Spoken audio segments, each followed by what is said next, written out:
Hi, welcome back to Cambridge Inside Out. I'm Judy Nathans. And I'm Robert Winters. And we've been just doing some election review and wacky on elections. policy stuff in Yeah. terms of elections and changes that Right. are Yeah, needed.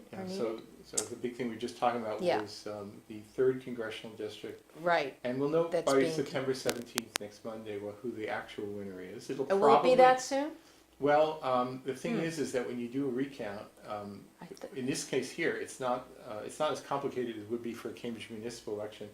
Pretty much you just have to validate. because they're the not votes, transferring, and then you just right. take the totals and add them up. Right. Because So good. the final results are as But they do have to look at some of the ones that they had circled a name instead of, because they counted them as blank. He wants to look at the blanks. that's right. So What was the voter's intent? Exactly. So Yeah. there will be additional ballots thrown in, but the thing is Yeah. that if the ballots with errors were voted more or less in the same proportions that the regular election were, which is what you might originally expect, Yeah.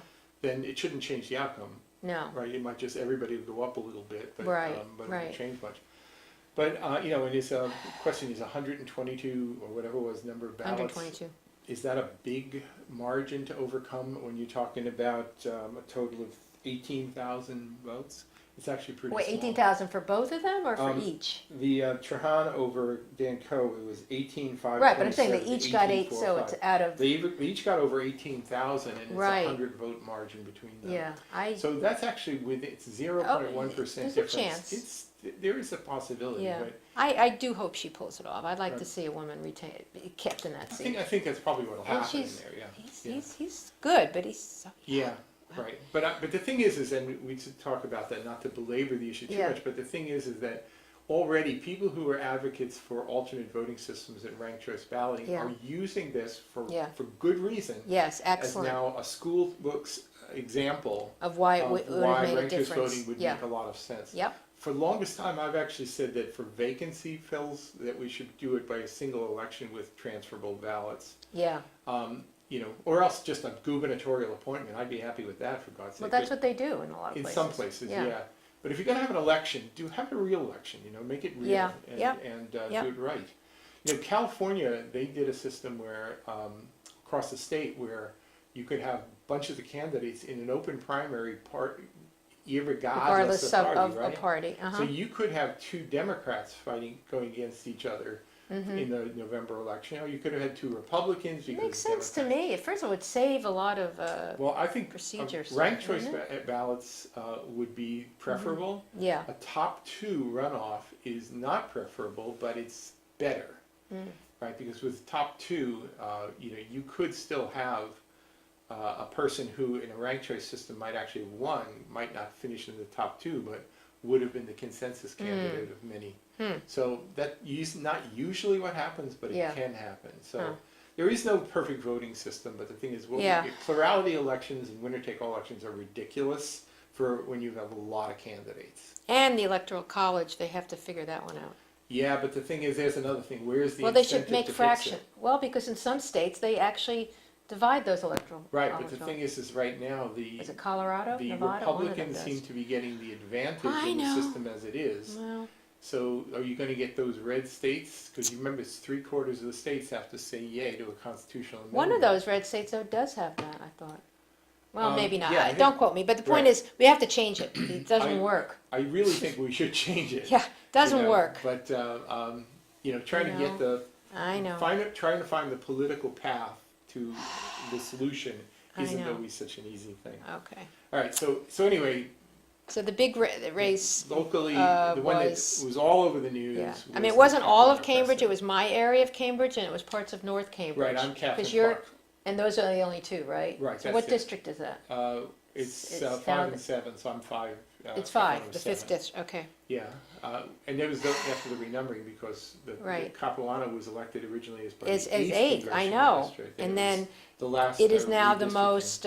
But what I was confused by, and I guess I've been corrected, is that when that was redrawn, it was Democrats that did it to make it more diverse. Am I wrong about that? It wasn't Republicans. We've No. never had Republicans here to do that. No. So- So it was done, and actually part of that there was some. Right, so they wanted to create Something maybe that was in the spirit of the Voting Rights Act Yeah. to have at least one right. majority, minority. and that's what the district, 7th and is. that's what it was, right? Yeah. Now, oftentimes you draw districts, if you have an incumbent, you redraw it to make favor the that incumbent person. more safe, right? Right. So this would be an exception. Right, and Right. it's the most, it's the only one in the state Right. like that. Right. Now, I don't know whether, had they not created a majority-minority district, whether there would have been a court challenge. I somehow doubt that, but you So know, how long has legislatures it been the decide to do it. 7th? Well, the census would have been, it's every 10 years. Oh, okay, so it was 2010? Is that Well, what it no, is? because the thing is the census takes place in 2010. It Oh, takes it a takes a while while. to gather up Okay. the stats and Okay, verify everything. So typically, the new redistricting would go into effect. In the past, it used to be like for 2000 would have been 2003. so you think it But was I think they're quicker now, so 2013 or it's 2012? It's possible they could Yeah. have enacted it in time for Because he came in 2002 and 98, 2012. right? So he'd already been serving probably about 10 years, or I don't know, Right, so- whatever, yeah, Right. So Mike Okay. Capuano was in the seat for 20 years. total, right. Right. So 10 terms. Right. And for the most part, I believe He's never been, he either had no challengers Right. or just nonsense challengers. right. Yeah, I Right. don't remember any challengers. Right. So so this is the time it was the first serious challenger, and it was Yeah. more than just a serious challenger. Yeah, It was a competent challenger right, who already had a pretty solid political base. at large, There were racial and gender aspects to played Yeah. into the politics of this, to Right. be sure. right. Also, young versus old, and just. But she's not a 28-year-old, she she's is not a 44, 28-year-old. right, That's so. right. That's right. But it was more a non-baby boomer, is really more the Yeah, way they want to right. put it, yeah. And I suspect that voter turnout may have played a bit into this. And Oh, actually, yeah. let's just Yeah, sort of let's look scroll at down that to back Let's again, get yeah. the 2014 as well as 2015 Is that one. below Yeah, here? it's below. Yeah. So the thing is that if you look the last comparable election, at least where I look at it, would be 4 years ago. So it was Okay, is not a this one? You wanna presidential look at this? primary. Yeah. So not a presidential primary, just a state primary. So Okay. all the same seats would have been up All here, right. except for Middlesex County Clerk, of course, because that's every 6 years. But that's sort of it's immaterial in this discussion. So how do we look at this, because it's kind Okay, of so confusing what we to have me. here is in the September 2014 state primary, which would be comparable to the September 2018 state primary. Mm-hmm. What you see is roughly, there's some changes, like in Ward 1, Precinct 1, which is the top line. You can see there were 1,981 registered voters in 2014, and there was a good jump of about 450 more registered voters in Ward 1-1. Now that's probably because of the new housing down in North Point or whatever. But that's kind of exceptional. If you actually look from Ward 1, Precinct 1, Ward Precinct 1, Precinct 2, et cetera, et cetera, et cetera, what you'll see is the registered voters in 1994, right? Like for example, let's look at Ward 3, Precinct 2. There were Here? 1,239. Yeah. Then there were 1,264, right? Okay, a Oh, few in more. 2018? Right, Yeah, so a few more registered voters, right? For the most part, the number of registered but voters the ballots is relatively cast is constant. very different. Well, that's the thing, Yeah, okay? right. So we'll look at the citywide total in a minute, but if you Yeah. look right across the board, Right, you're going from Ward 1. it's like double. Right, yeah. it's approximately double In some, all the way it's 4 across the times. board. I mean, look at Ward 2 too. Well, it's also a real small one, Oh, it's okay, kind of anomalous. all right. What's the Right. highest turnout? The highest turnouts are usually in Ward 9 and Ward 11, so let's just Oh. scroll down there a little bit here, Okay. which will actually get us down to the Oh, citywide right. total as well. All right, so 9, So in many of these ooh, precincts, 40%. the turnout is about double, so I'm looking at 14 to 27. Yeah, but it was 35 though, and 18 it's to that's 36. pretty high here. 19 to 38. Yeah. Your precinct was what, 5-3? 5-3. So you went from 19.6 to Yeah. 39.1. Oh, that's so big. But Yeah. it's almost exactly double. Sure. Right? Yeah. Now, if you look at some of the other precincts, which are the ones that are typically high turnout precincts, Yeah. like all of Ward 9, and, Right. and some of the Is that what? Is that and West 11 to Cambridge? 11. What's Ward 9? West Cambridge. Yeah. Okay. Okay, so even 4 years ago, you had 35% turnout, 28. Yeah, that's pretty 28, high in 26. 9-1. Yeah. And then down in 11-2 and 11-3, it's 27 and 27. Oh, that Right. really jumped. Look at this Right. one. Yeah. Okay, but the thing is now, if you look at that, but the thing is that in the ones that had high turnout originally, they didn't double, but they went up. They all went up. Well, this one though is 26 to 46. That's, Right, so it's. oh, it's not quite double, but it's right. a lot. But you see other ones, Yeah. like going from 28 to 34, it's a 6% more, right? But 46% is pretty 35 high. to 40% Yeah, in yeah. Iowa, right? So what happened here is that in wards and precincts outside of the ones where you usually have a lot of the turnout, there were a lot more people just said, who were normally very apathetic, just said, hey, I'm voting this time. Well, here are the totals. You can see it here. Right, Yeah. so the thing is, citywide, it's about double, Yeah. right? So you Yeah. can see there's a few more registered voters citywide, but the 22,163. Yeah, 12,843 people voted to 22,163. Yeah, a lot more excitement. In a comparable election, so about 19.7% jumping up to 33%. Well, like you said, in the 14, it was it the governor, the one? Was that Yeah, the there was governor? that would have been a governor's But race that was as a well. primary. But are these primary totals? These are primaries. They'd be in the primary, yeah. Right. So there was. So the primary, so it was basically just Coakley against I don't know who. Baker. Well, Baker No, from the it was a Republican, and I primary, forget, right. So Right. I forget what was happening. in Sure. the Democratic side Yeah. of the primary at the time, but the thing is that they weren't bringing people out like this one did. Right. And I'm going to guess and say that it was probably the Capuano-Pressley one that was really drawing attention here. Absolutely. I'd have to look across the state to see how the. Yeah, I'd be curious. totals Do you know went. what the total turnout was I don't know across the state? what the increase in turnout was statewide. In Cambridge, it was really like doubled. Right, but I'm curious if it was that high I don't across think the it would have been state. doubled, but Or I'd be curious about what Boston was. yeah, I think across the state, the races just were not as interesting, right? Does For the most part. does the Except if you're Secretary in of Lowell. Does the Secretary of State's page have those numbers? Is They- that where you would find that? Yes. Okay. Yeah. Now the thing is, I usually like to wait before posting info. This I went and ran Well, over this there. week also last specific to us too. Yeah, I think you sent me an email and I went and run Yeah, over like right. in I the said, rain. what is the last- percentage? Came. Right, so I went running over to the election commission like 7:30 last night and grabbed the sheets. And It's running, isn't it? 2 houses away. It's not that far, yeah. But I needed an umbrella, right? But anyway, and then they actually posted a lot of the information on the election commission website if you know where to look. Oh, okay. So, All right. so anyway, so that was interesting, and I guess the big attraction for November is just going to be the governor's race, really. Everything. I mean, some Yeah. people think there's Elizabeth Warren versus Right. the Well, this Jeff Deal. Deal, which Yeah. is drawing I think interest. there'll be a lot of rhetoric, but honestly, I think it's just going to be used by Elizabeth Warren to basically polish Who was her the last tools. Republican senator? Was it Ed Brooke? Ed Brooke, I think, yeah. Yeah. So, so anyway, we'll see how that shakes out. A lot of my friends love Jay Gonzalez, but honestly, I think he needs a little more razzmatazz if you want to be a successful Well, also, candidate. they have to stop blaming everything on the governor when you've had a Democratic legislature forever. Well, they're either blaming it on the governor Yeah. or they're blaming it on Trump. So, one or the other, right? Well, Maybe I'm just sort of naive about this, but to me, if you want to be a candidate running for anything, tell me what you're going to do. Don't tell me what the other guy didn't do. Focus on the positive. Don't just he does. I've heard trash the him other speak. guys. Yeah, be interesting. I'm looking forward to the debates. Those are always Right. telling. Yeah. One interesting thing is, so I've been seeing a lot of the talk about the T, the MBTA. Oh yeah, and that it's all his fault. Charlie Yeah. Baker, he said that he's going to take charge, and now look at it's falling Yeah. apart, et cetera, et cetera, et Yeah. cetera. Guess what, folks? What? Nobody in Western Mass cares about the T. The truth is that so Jay Gonzalez wins the place that's served by the T, but everybody else says, oh, you want to raise my taxes a ton so you can support Boston's transportation. There's no trains that go out all the way to Western Mass. There's not a lot of political desire to basically jack up your taxes to support Boston's transportation. That's always been the problem. Well, also in fact, like with the, the pike and all Yeah, that. if you look at it, the so-called millionaire's tax, which got Oh yeah, he's pushed off against the that. ballot, Yeah. right, because it was a violation because it was like multiple things you're trying to do at once, which is a violation.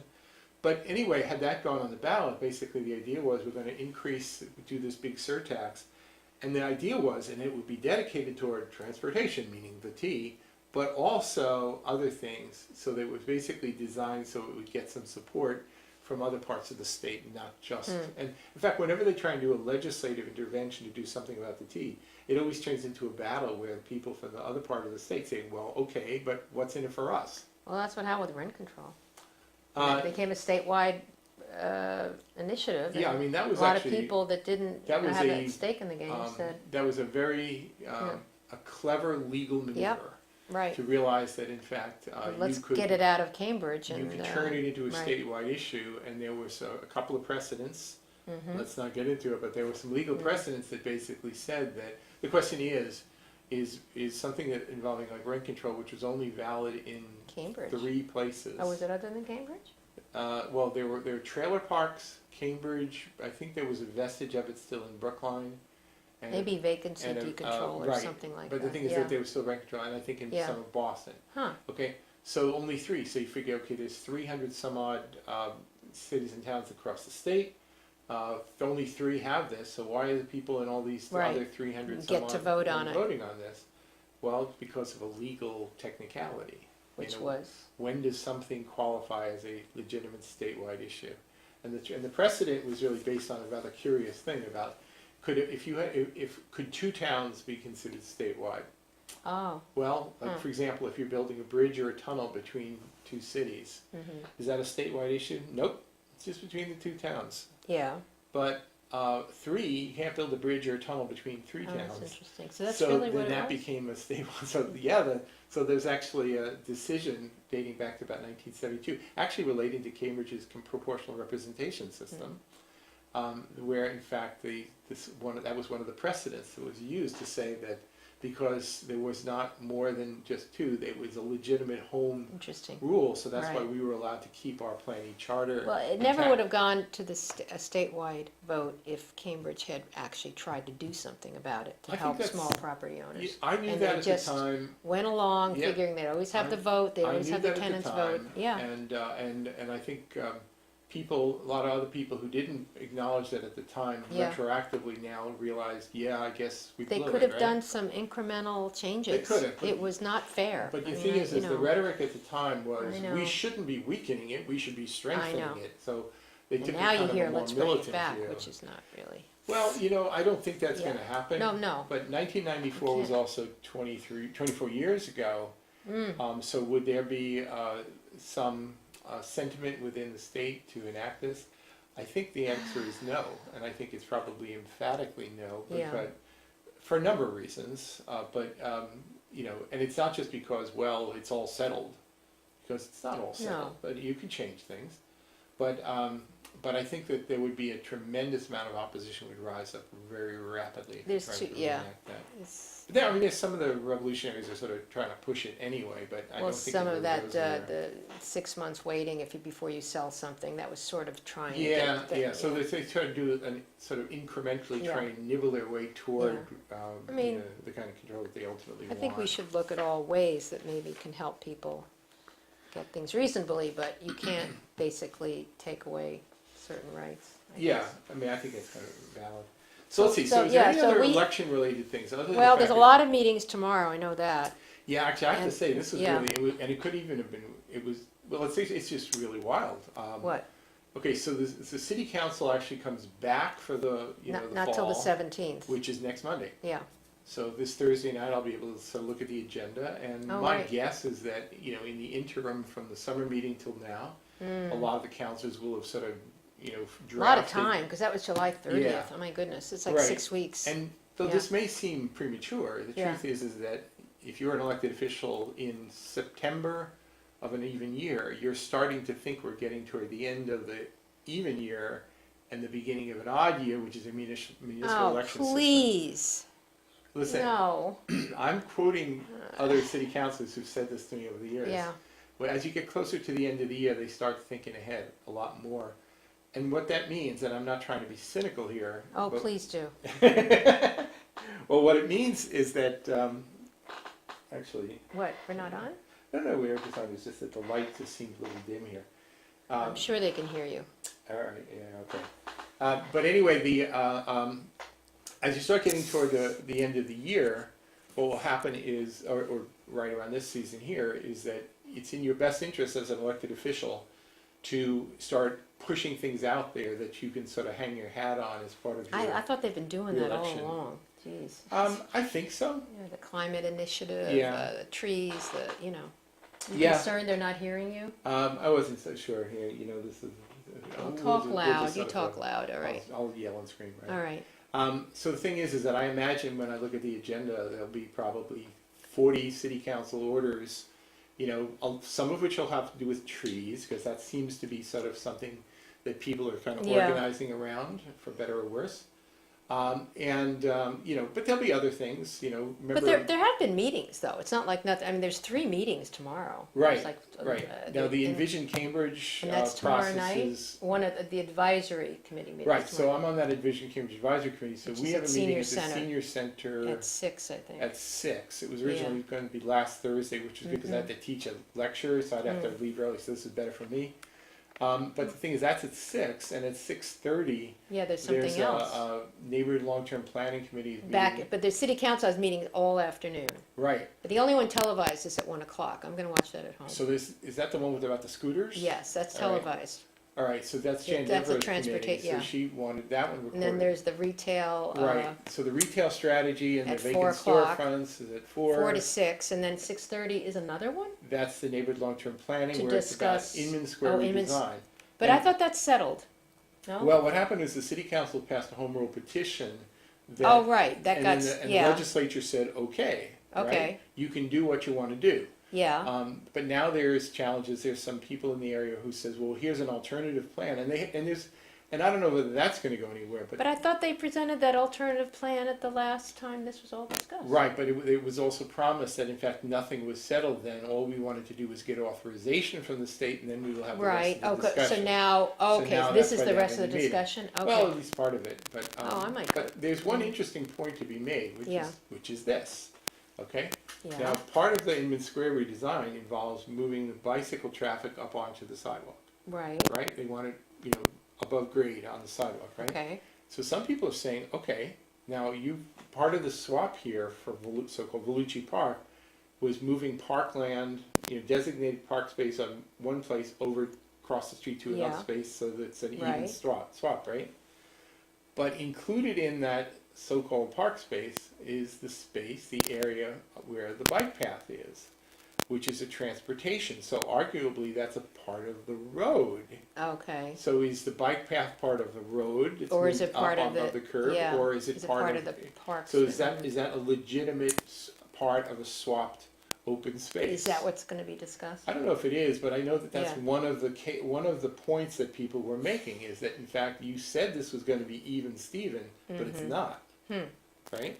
I mean, the old park didn't have a bike path running through I it. wish these were all Right. televised. It would be better. To be able Yeah, to see. yeah. But they're not. So. All right. So All right. So anyway. that's going on, and then there's the Envision, which is across the street. Right. So that's From at 6 6 o'clock. to- okay. Now, so I'm gonna have to do that. And then the following night, there's Housing. there's Envision. the Envision Yeah. there's the housing working group, Are and you I'm on on that? that too.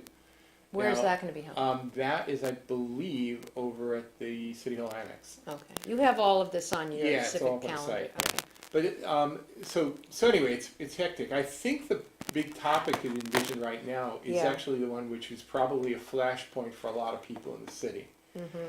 Namely what they were calling development scenarios. So we had a lot of controversy over the affordable housing overlay, and I'm not quite sure where that's going to go. And the Yeah. city council is independently pushing it as well. Even though it does involve things like quadrupling the allowable density for 100% affordable housing unit projects, which is not exactly And maybe a tiny taking down some increase. trees. A lot, perhaps, Yeah. yeah. So the thing is that, so there's that, but there's also the development scenario. So in other words, there was a lot of this talk about the corridors and the squares. And in some of the scenarios, like they showed images, it got everybody a little worked up. Like 12-story buildings in the heart of Porter Square, or 19-story, I forget it was 12 or 13 or 19 stories in the heart of Harvard Square. And my experience over the years has been that even with Mass and Main, which is now up to 10 stories of steel across the street from us, if 5 years ago you said, hey, we want to build a building that's 19 stories, and even in Central Square, people would go crazy and say no. 5 stories, 6 stories maximum, and that would be the sentiment. Well, okay, Mass and Main is being built, and it'll be about 19 stories. It was the housing part of that kind of got it pushed through. So now what happens if in Harvard Square and Porter Square somebody says, well, we think it'd be a great idea if you built a 19-story building. And because we need the density, and we need the housing and the affordable housing. This is all in the context of the affordable housing overlay? No, actually, this is just sort of in general? independent, just in terms Okay. of the overall reset. Oh, in terms of what allowable envision, densities okay, and such like that. yeah, okay. So my prediction is that there's going to be a lot of pushback. And Oh, yeah. it will Yep. not be uniform across the city. There'll be people up in Porter Square will be very irate, and there'll be some of the ABC people who will come out and say, no, build more. In Harvard Square, people are going to be triply irate. In Central Square, maybe people would be a little more accommodating. Well, where else are they gonna build in Central Square? I don't know, but the thing is, you could just change the zoning to allow 19-story Yeah. buildings everywhere. I don't think that's going to happen, but Yeah, I don't think that's gonna happen, happen. right? But the thing is, you don't get as much pushback from a place like Central Square as you would from Harvard No. Square or Porter Square. So, you run the risk of saying, okay, we had this big exercise running 3 years, and in the end, basically, we're going to stick the big stuff where people will tolerate it, Yeah. and then we're going to not put it where people won't tolerate it. And so, tell me what's changed in 3 years.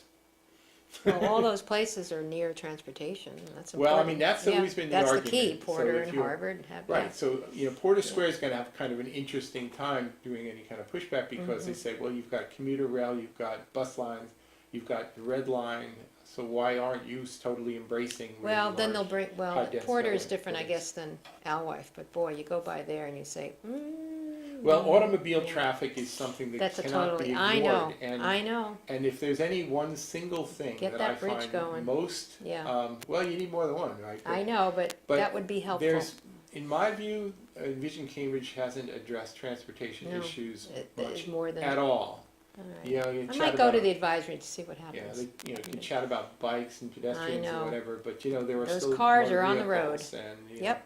and there hasn't been much attention I know. paid to them. So Well, we have to end we'll see. this.